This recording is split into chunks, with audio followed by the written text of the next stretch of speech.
พิธีมอบภาพหน้าที่หัวหน้ากรมสู่หบระหว่างผู้เก่าและผู้ใหม่ได้จัดขึ้นในวันที่ 6 พฤษภาคม 2026 นี้โดยการเป็นประธานของสหายพลโทใส่ใจกรมศิษย์กรรมการศูนย์กลางภาคของรัฐมนตรีกระทรวงป้องกันประเทศหัวหน้ากรมใหญ่เสนาธิการกองทัพมีคณะพักคณะบรรษากรมกองห้องการพร้อมด้วยพนักงานที่เกี่ยวข้องเข้าร่วมในพิธีสหายพลจัตวาท้องสมัยสุขประเสริฐคณะประจำภาคกรมใหญ่เสนาธิการหัวหน้ากรมสู่หบผู้เก่าได้ผ่านบทสรุปการจัดตั้งปฏิบัติเวียกงานในระยะที่ผ่านมา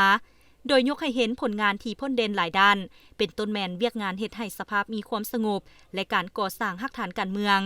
ซึ่งได้ประสานสมทบกับกรมก่อสร้างรากฐานกรมใหญ่การเมืองกองทัพลงเคลื่อนไหวอยู่บรรดาจุดรอแหลมตามสีเนื้อในสีคาดหมายติดพันกับเวียกงานสามสร้างในหลายกลุ่มบ้าน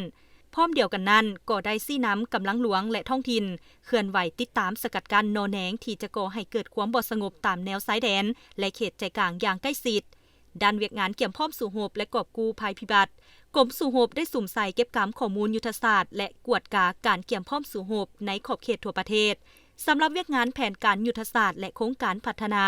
ได้สุ่มใส่การคุ้มครองเขตยุทธศาสตร์ป้องกันชาติแก้ไขปัญหาการขุดค้นแร่ธาตุที่บ่ถูกต้องและเวียกงานเก็บกู้ระเบิดบ่ทันแตก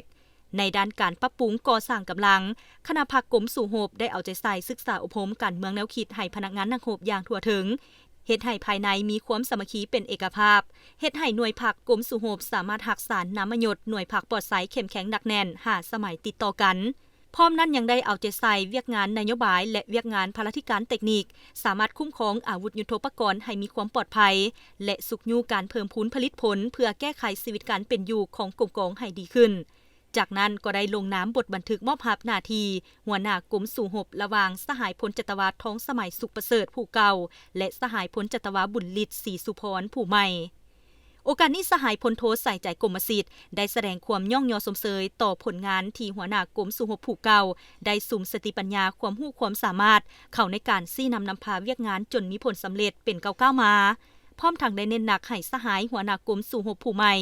จงสืบทอดมูลเสื้ออันดีงามเอาใจใส่ศึกษาอบรมการเมืองนำพาแนวคิดปรับปรุงแบบแผนวิธีเฮ็ดเวียกให้มีวิทยาศาสตร์และยกสูงความรับผิดชอบต่อหน้าที่การเมืองที่ภาครัฐและกองทัพมอบหมายให้เพื่อปกปักรักษาและสร้างสาพัฒนากรมกองให้เติบใหญ่เข้มแข็งขึ้นเรื่อยๆ